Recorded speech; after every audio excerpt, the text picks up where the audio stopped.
Magandang araw mga batang grade 5. So nandito na naman tayo ngayon sa ating panibagong aralin sa araw na ito. Ito ay tungkol sa mga bahagi ng email at syempre tuturuan ko rin kayo kung paano ba tayo magsisend ng ating ginawang email. Okay, ito po yung lesson natin para sa EPP ICT Quarter 1, Week 1, Day 3. Muli, ito ang inyong magiging guro ngayon, si Sir El Maestro. Pero bago natin umpisahan yan, inaanyayahan ko ang lahat kung di pa kayo nakakapag-subscribe sa ating YouTube channel, click nyo na itong subscribe button dyan para mapapanood ninyo lahat ng mga ginagawa nating mga video lesson katulad nito. So, syempre, ang una nating gagawin para makapag-create tayo ng isang email ay pupunta tayo sa ating browser. Ayan, ito po ang ginagamit kong browser, yung Google Chrome. Ayan, then pili lang tayo ng ating account. Ito gagamitin natin. Kung nandito na kayo sa inyong Google Chrome, type nyo lang dyan sa address bar ang gmail.com. Ayan. Then, mapupunta na kayo sa inyong Gmail account. Kung kayo po ay mayroon ng Gmail account at nakapag-login na. Kung hindi naman, kailangan nyo muna mag-sign in or mag-login para po mapunta kayo sa inyong Gmail or sa inyong email account. Okay? Then, meron pang isang proseso. Tuturo ko na rin sa inyo kung paano tayo mapupunta sa ating Gmail account. So, nakita nyo itong mga dots dito sa bandang gilid, sa bandang itaas sa kanan. Click nyo lamang yan and then tingnan nyo or click nyo yung logo ng Gmail. Ito yung logo ng ating Gmail. So, pag click nyo yan, ayan, mapupunta na rin kayo sa inyong Gmail account. Ayan. So, syempre, pag mag-create tayo ng ating email, so ang kiklik natin ay itong compose. Ayan. So, click natin yan sa may bandang kaliwa, sa bandang itaas. Ayan. Then, ito na yung kakalalabasan. Kung gusto nyo palakihin, click nyo lamang to, itong parang arrow na to sa may bandang itaas. Ayan, para mas kitang-kita nyo ang iyong tinatype. Ayan. So, syempre, sa mga bahagi ng email, ang pinakauna syempre dyan ay ang tinatawag natin na subject line. Okay? So sa subject line, kailangan maging malinaw ang iyong subject line or sa Tagalog ito yung paksa. Tungkol saan ba ang iyong email. Ayan, para malalaman agad ng papadalhan mo ng email kung tungkol ba saan ang in-email mo sa kanya. Okay? So for example, ang ating email ay about birthday greetings. Babatiin natin ang ating kaibigan. So click mo lang dyan o ilagay mo dyan ay birthday. Ayan, greetings. So, para alam agad ng iyong sesendan kung tungkol ba saan ang email na iyong pinadala. Okay, yan po yung ating unang bahagi ng email, yung tinatawag natin na subject line. Then, yung pangalawang bahagi naman ng email, yung tinatawag natin na sender. So, syempre, ang sender, siya yung nagpadala. Okay, ikaw yon. Ano po? So, ang sender ay yung nagpadala ng mensahe. Okay? Then, next po, yung pangatlong bahagi ng email is yung tinatawag natin na recipient. So, yung recipient naman, siya yung tatanggap ng mensahe or siya yung padadalhan mo ng mensahe. So, dito yung recipient. So, lalagay mo dyan ang kanyang email address. Okay? So, for example, sa example natin, dahil ito'y demonstration lang naman, so, lalagay ko na lang yung email na isa ko pang ginagamit. Okay? Ayan. Ayan. Okay? So, yan yung ilalagay natin na recipient.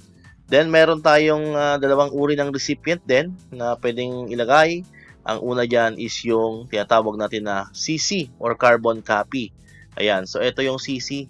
So, pag click mo yan, ayan, mapupunta ka dito. So, dyan mo ilalagay yung isa pang email address na ilalagay mo sa carbon copy. Ano ba yung carbon copy? Sila yung mga tatanggap ng email mo para sa kanilang sariling impormasyon. Pero sila hindi inaasahang magre-reply or tutugon. Kumbaga, binigyan mo lang sila ng kopya. So, ang email mo ay para dito sa recipient.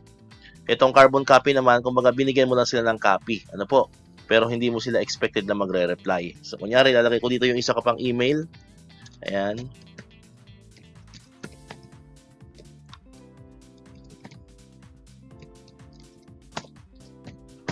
Ayan. Then next, meron pang isa, yung tinatawag natin na BCC naman or yung blind carbon copy. Ito naman siya. So, click mo lang yung BCC. Ayan, nakita nyo sa screen natin. So, pag click mo yung BCC, dito pwede ka ulit maglagay ng email dyan. So, yung BCC naman, ito naman yung mga taong nakatanggap ng email ngunit hindi nakalista bilang mga tatanggap. So, ginagamit ng mga nagpadala ang section BCC kung ayaw nilang malaman ng mga tatanggap kung sino pa ang nakatanggap ng email. So, ayan. So, hindi sila pwedeng or hindi nila malalaman kung sino-sino pa yung mga nakatanggap ng email na pinadala mo. Okay? So, kunyari, maglalagay ulit tayo dito yung isa ko pang account na ginagamit. Ayan. So, yan yung ating blind carbon copy. Okay? Ayan. So, yan yung isa pa sa mga recipient natin. Okay? So, after nyan, ay pupunta na tayo dito sa tinatawag natin na salutation. Ito yung ating next part. Ano po? Yung salutation. Ayan. Ano ba yung salutation? So, syempre, ito yung simpleng pagbati sa papadalahan natin para naman ganahan siyang basahin ng iyong email. Ano po?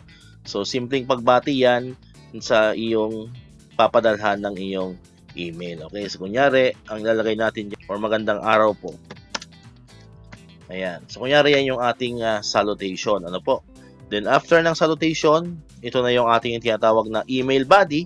Ayan. So, sa email body naman, ito yung naglalaman ng mensahe ng email. Ito po yung kumbaga lahat ng sasabihin mo ay ilalagay mo na dyan sa iyong email body. Ano po? So, kunyari, dahil ang ating paksa subject ay birthday greeting, so, syempre, babatiin natin yung ating kaibigan. So, kunyari, ito yung lalagay na. Papaiksiin ko lang to mga bata, kasi sample lang naman para mabilis sa ating matapos tong video. Ayan. So, binabati kita sa iyong kaarawan. Ayan. Sana ay maging masaya ka at matupad ang lahat ng iyong hiling. Ayan. Bigyan ka pa nawa ng Panginoon ng mas mahabang buhay. Ayan. So, kunyari, yan yung iyong email body.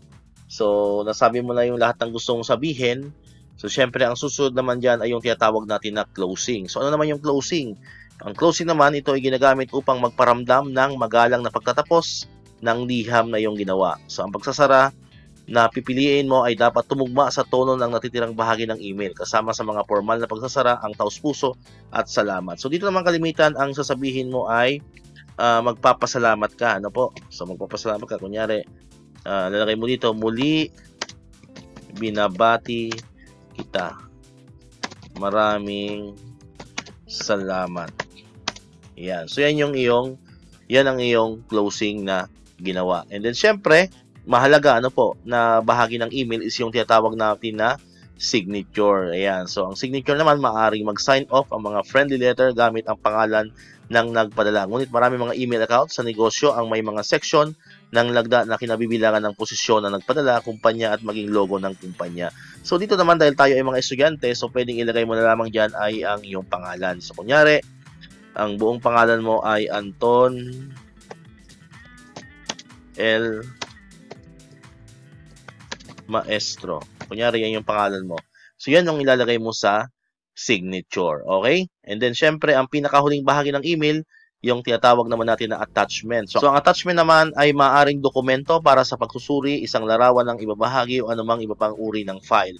So, dito naman sa attachment ay pwedeng mga Word file, Excel file, pwede mga video, pwede mga pictures, or anything else na files na gusto mong isend sa yung recipient. Okay? So, ang attachment naman ay dito mo makikita. Ito yung symbol ng attachment. So, pag click mo yan, pipili ka ng mga file sa yung computer kung alin yung nais mong isend. Okay? So, kunyari, ang nais mong isend ay itong file na to. Ayan, kunyari lang naman yan, sample lang naman. So, click mo lang yan, then click mo yung open. So, pag click mo yung open, may makikita ka dito. Ayan, ibig sabihin yan, sending. Ayan. So, pag okay na siya, nakikita mo naman dito, naka-highlight na siya ng blue. Ayan, ito na ibig sabihin, ito na yung file na sinend mo. Pag okay na, click mo na yung send. Okay? So, pag na-click mo yung send, okay na yon. Ibig sabihin, nakalagay dito message sent. Ibig sabihin, na-send mo na yung email sa yung recipient. So, para ma-double check mo, pwede mong puntahan yung sent. Ayan, ibig sabihin, ito yung mga naipadala mo. So, ito yung ating ginawa kaninang email. Pwede mong i-click yan. So, ito na po yung ating naipadalang email kanina. Okay? Ayan. Okay? So, sana mga bata ay natuto kayo sa ating simpleng explanation kung ano yung mga bahagi ng email at kung paano tayo makakapag-send ng ating email. Ayan. So, dito ko natatapusin mga bata itong video. Sana ay marami kayong natutunan at gaya nga ng sinabi ko kanina, kung di pa kayo nakapag-subscribe, wag mo nang ipagkait. Click mo ang subscribe button. Maraming salamat. So muli, maraming salamat sa inyong panonood at pakikinig. Once again, El Maestro. See you on my next vlog. Bye-bye!